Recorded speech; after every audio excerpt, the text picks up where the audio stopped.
Yes. Dental dance. Organic blue waffles is a body part.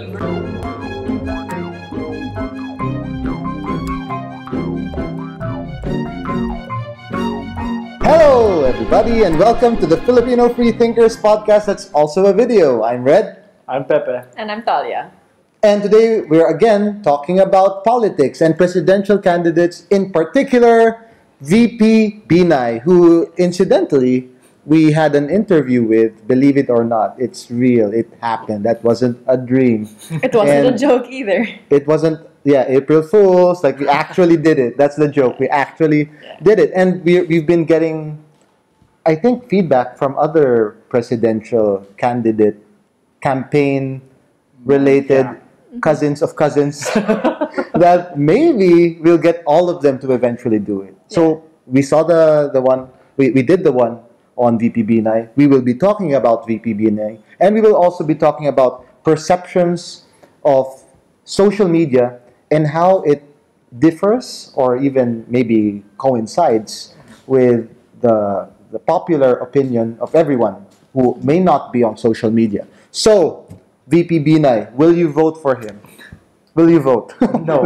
That's all. Will you vote for him? No. Will you vote for anyone? No. Okay, but you know, that's one thing. That's one question. Do you think he is fit to be a good president? I mean, relative to the other choices, because you know everybody has to think about this.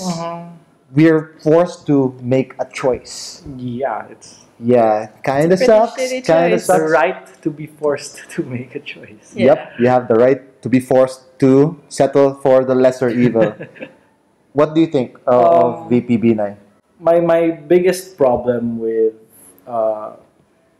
VP Binay is how it would seem that there are allegations that are floating around, and he has not cleared his name, in my opinion. Like he has not gone to whichever hearings or public appearances he has to show up to address these claims. So there's And the mostly- the two buildings, Science High Yes. School building. There's the parking, the parking. world-class parking building. World class. Yeah. And of course, all of the other concerns in the Anti-Money Laundering Council report, that's been filed. Yeah. Go ahead. So those are my biggest concerns. Why didn't he show up at the hearings? Why didn't he he usually sweeps them under the rug, Yeah, so he doesn't face them directly and look, I didn't really do anything wrong. yeah. So his official response to that was, having seen all of the other Senate hearings, like where people go, "You're a thief" or "magnanakaw" or whatever, and be disrespectful. He argues that for someone in the seat of the vice president, he doesn't deserve to be treated that way. So he instead sent his sworn statement, and that's not enough for you. And that's that I think is a good enough point. And I was thinking as well with how considering how wealthy he is now, not even considering all of the things he might not have declared, just his salary, and compared to how rich he was when he first started in politics. Yes. That's a huge leap. And there are inconsistencies in the story, maybe, people have criticized him for saying that he grew up poor. Now he's saying that the wealth that he has Was inherited. because of some stuff that he inherited. So there's a huge gap there. And one thing that we like to say, one thing we like to sing in our free thinker choir is extraordinary claims require extraordinary evidence. And the way it is now is the burden of proof is on the accuser. If he is indeed corrupt and has stolen money from the coffers of the public, then we are supposed to prove him guilty, right? But if he were innocent, maybe a lot of people are thinking he should take that extra step, open up everything. The Philippines is notorious for our tight, in general. and particularly our very strict bank secrecy laws. Yes. And if you Probably want the worst in to, the world. if you want to do something illegal and hide it, our banks, our CVC, They've got ways. Did I get the right bank? I don't think so. Apologies to the actual bank who has that as a tagline. RCBC, they have the electronic. I don't know. I don't know anymore. They're interchangeable to me. What do you think of VP Binay? I don't know what to think of him simply because he doesn't address the corruption charges, as Pepe said. Okay. And he doesn't really say anything aside from appealing to the masses. Mm-hmm. And even his public showings are just him trying to relate to the common Filipino, which I think is valuable Okay. in its purity, I guess. Hmm. But the issue there is he doesn't show us what he wants to do. Like his platform isn't as clear. He's not as direct, and he doesn't put much focus on that. He just focuses on trying to seem like he's relatable, when really he's not. I mean, in our interview with him, you saw his house and how grand it was, right? And it kind of clashes with the image of him being a common Filipino. I do think, like, his story is generally true in the sense that he grew up in having experienced, some degree of poverty, and he did have some hard times, and he can relate. I mean, I think out of all the candidates we have, out of all of them, I think he's the one who can relate best to the masa. I mean, in terms of, like, the rapport that he has. He has charisma. He's a charismatic person, and I think if Pinoy on one end, right, is like, I think that guy really lacks charisma, and Really not Mara? both of them. They're I don't understand, but they have a problem with charisma. Yes. I think any charisma that Pinoy might have is kind of an inherited. You're the kid of these very charismatic people, and people just you must have some charisma there. I just can't see it, but people maybe justify it. Oh, okay, so it's magically there. Or they're just accepting that all of the charisma and charm went to Chris. So none were left. Okay, so Binay on the other end, he's pretty far on the other end. Like, he can talk. He calmly explains his side. English or Filipino, he can actually do well. Mm-hmm. And ask him any question, he has ready answers for them. We did the interview. It was planned maybe just in the span of less than a day, even. That margin. When we finally settled on the time. That early time, and we didn't send them any questions at all, and he just answered all of them. He is a politician through and through, in the sense of communicating, hedging even. That's a political skill, not answering the questions that you ask of him. Let's turn now to the most important part of our interview, I think, was what was unique. In that most of the presidential interviews and debates, they focused on issues that, very generic, very conservative. Of course, we wanted to know their take on the issues important to us, particularly secularism. What do you think of his answers to our questions about secularism? He seems to, for the most part, just follow what the church says when he knows it, and he will just parrot this is what the church says, so this is what he believes. And he likes to say freedom of expression. Yeah. I'm not sure if he's using it properly, but he likes to say freedom of expression. Yeah, like side by side with. So in particular, the context was, if these CBCP priests say something that goes against the separation of church and state, he invokes their right to say whatever, as protected speech. Yeah. So that's true. I know, but that's fair. That's fair. I think it's the spirit of the question that of secularism that he does not appreciate too well. Given how much time he spent in politics, I'd like to think that he understands what we were trying to ask. Yeah. I'd like to think that he understands, at the very least, what secularism really is, regardless of how it's practiced in the Philippines. It's just, he knows that at the end of the day, the CBCP is a very big factor in the Philippines. Their voice is heard by almost everyone. And he knows that he might lose some voters if he would directly go against them. So he does this kind of floundery, I understand, but I can't really say anything thing. And I don't, it's useless. Okay. I mean, Okay. Whatever the church said, that's what I'll say. You know, kind of like that. But to be fair to VP Binay though, can we think of any candidate who would openly oppose what the Catholic Church says? Maybe Miriam. maybe Miriam. I think Yeah, Miriam, yeah. if she disagrees, she would say so. Yeah. You know, she She's wouldn't not, care. She's not afraid of any. Yeah. Which is also why she has all of these names Yeah. that people use to make fun of her. I mean, she wouldn't defer to She never- bishops. I mean, I think she would think that she knows as much At when it least. comes to theological issues. Yes, Yeah, she's very smart in that way. The other candidates, Binay has shown that he would defer to them. Yes. The others we do not know yet, so we will find out in the coming interviews as well.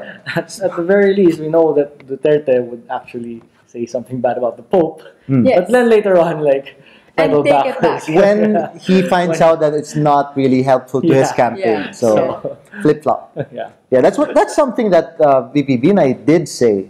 You know that he's not a flip flopper. He's decisive. Oh yeah. He's He drilled that into people during the debate. yeah, He's a yeah. And it may be true. You know, if he says one thing, he might be consistent Yeah. and actually do it. And one thing we could hold him to that he said during the interview is that if he gets elected president, he would enforce freedom of information, at least as far as the executive branch is concerned. So that's huge. That's a huge deal. And he could have said, "I'll make the passing of the FOI bill a priority. Legislative priority. The president has the prerogative. They Yes. can do that."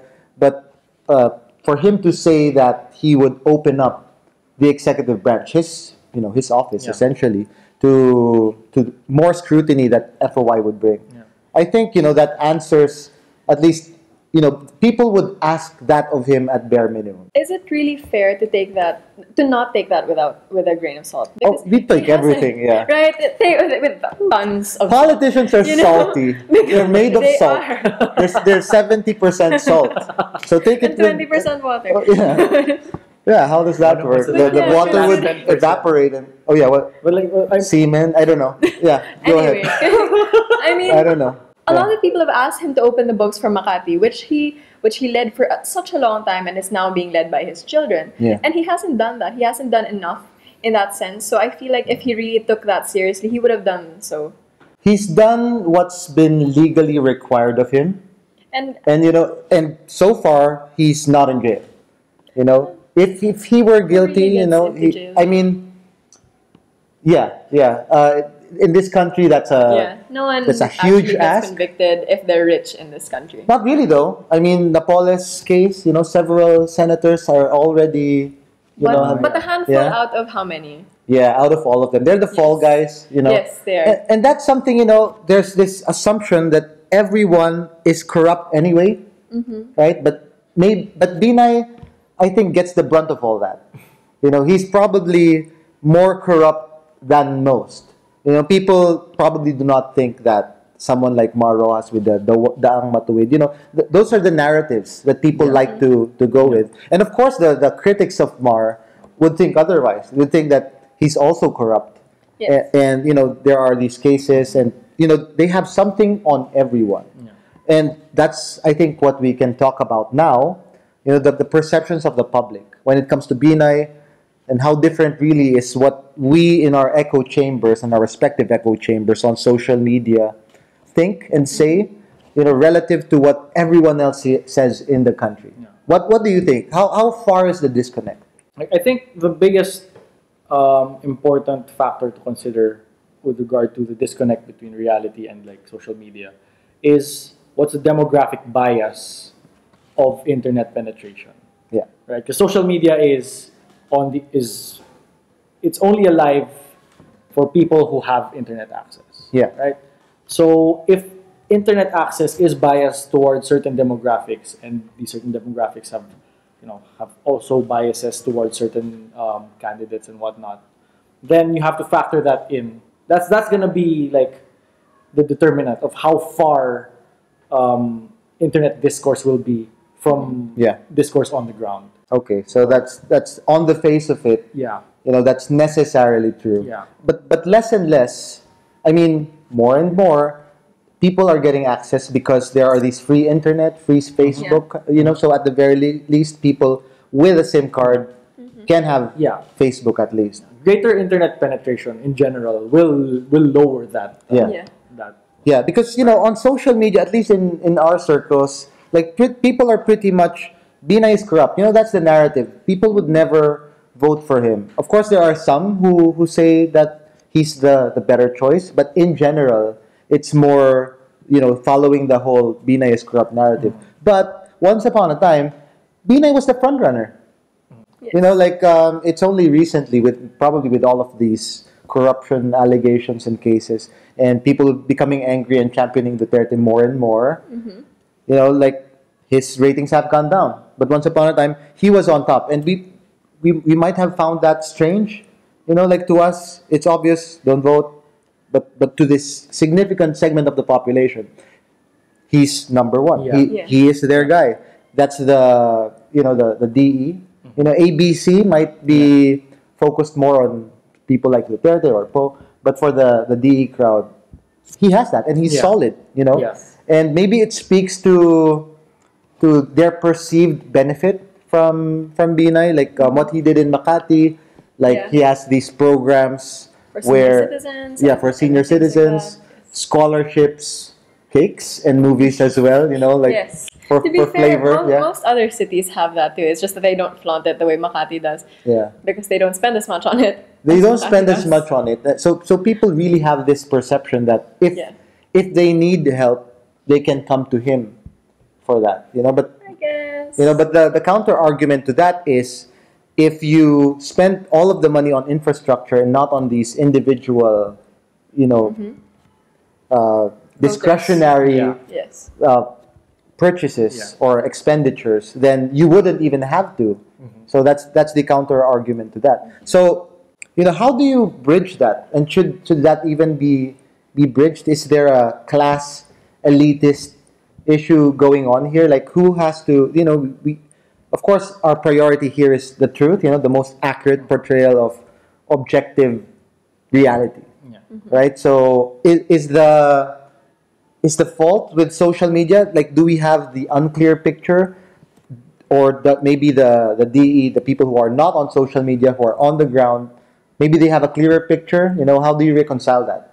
I think part of the problem is that there's this conception of academic knowledge versus knowledge from the ground. Because most of the people I hear on social media, or at least in my bubble, my guess, they're pretty academic in their approach to policy and picking leaders. But people on the ground, they often go through personal experiences with these leaders, how they interact with them socially directly. So it's two different things, and it's a difficult thing to balance because both are pretty important. But I don't have any clear answer. You don't have the unification theory of social media and public opinion? What's wrong with you? Are you Einstein? Anyway, what do you think, Talia? I think it's just we have to take into consideration the fact that the people who do more research on the topic are going to be the ones who will talk about it more. They'll be more vocal simply because they put in hours and hours of looking at the platforms and the accomplishments of these people, so they will speak out. Yeah. But the people who will never be convinced and are not open to being convinced, they're not going to tell you who they're voting for. And if ever someone were to post about it, they're not going to engage. And they widely outnumber the people who are very vocal about it. Regardless of who their candidate is, the people who are vocal are always going to be the minority, and just because certain kinds of people will like a certain candidate, it'll seem like that one is more popular than the others, even if 90% of the people are voting for someone else, but they just don't want to talk about it, We've mentioned a lot of negatives already. As we did with Miriam, we'll do negatives and then positives. So what are the positives that you see in VP Binay? I think I'm biased against him because I Yeah. live in Makati, and The rich Makati or the poor Makati? I go through 'Cause, all yeah. the parts of Makati Okay. actually. So the thing is, with a lot of the people, even in Makati, who support him, when I ask them why, the only reason they give me is, sure, all of them steal from you, but at least you get 10% back with Binay.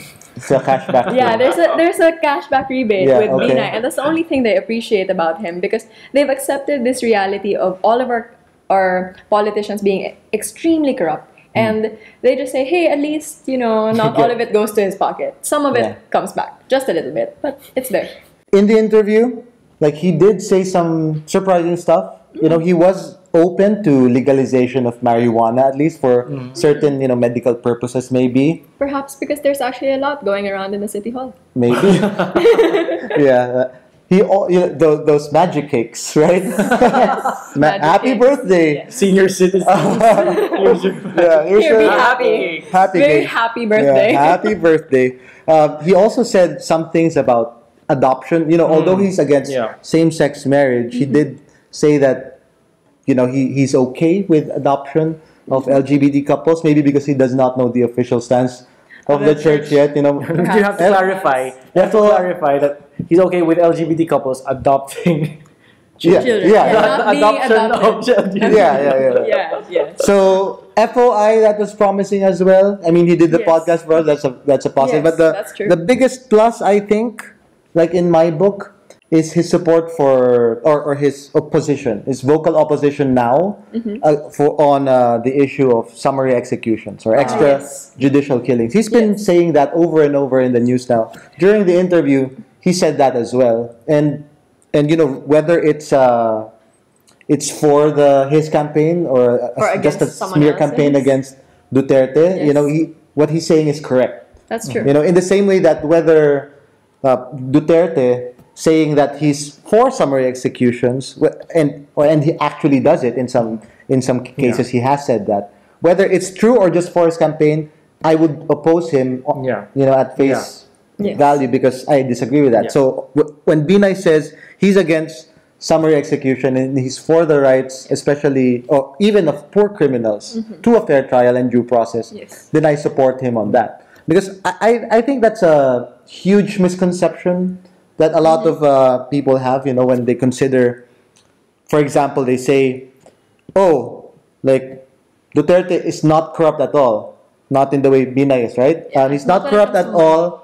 He just kills people, extrajudicially. Yes. I mean, that's corruption too. Exactly. Right? It's breaking the law. Yeah. And there's this interesting narrative now. The Binay steals, and then Duterte kills. And then there are these two model cities, Makati and Davao. It's kind of like Gotham, metropolis, and wow, Batman versus Superman. Who will win? Who's Doomsday? Who's Wonder Woman? Wonder Woman. Oh, okay.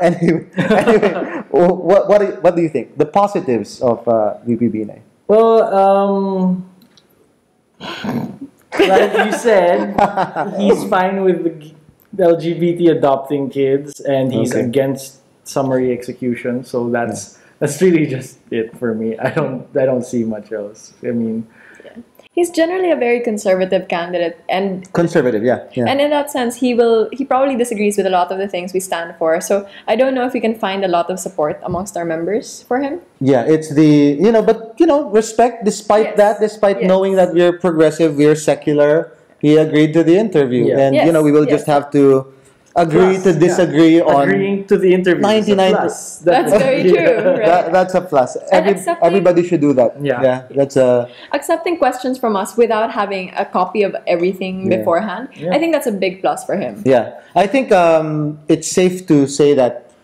everyone should take into consideration appearance on the podcast Yes. as a main priority in deciding who to vote for, right? And they Right? should be like VP Binay, that they don't have notes Okay. during the interview. But just the interview. Just the Thank you so much for watching this episode. If you are pro Binay or anti Binay, share this and sound the call for the other candidates to also appear. There are actually promising leads now. You know, more than just the cousin of the cousin of the cousin of the campaign manager. There are promising leads. So look forward to the next ones. And if you have comments, do say so on the comment section. Like, share, subscribe. Till next week, on behalf of Pepe, Talia, the analyst desk, our producers, and our millions of staff, see you next week.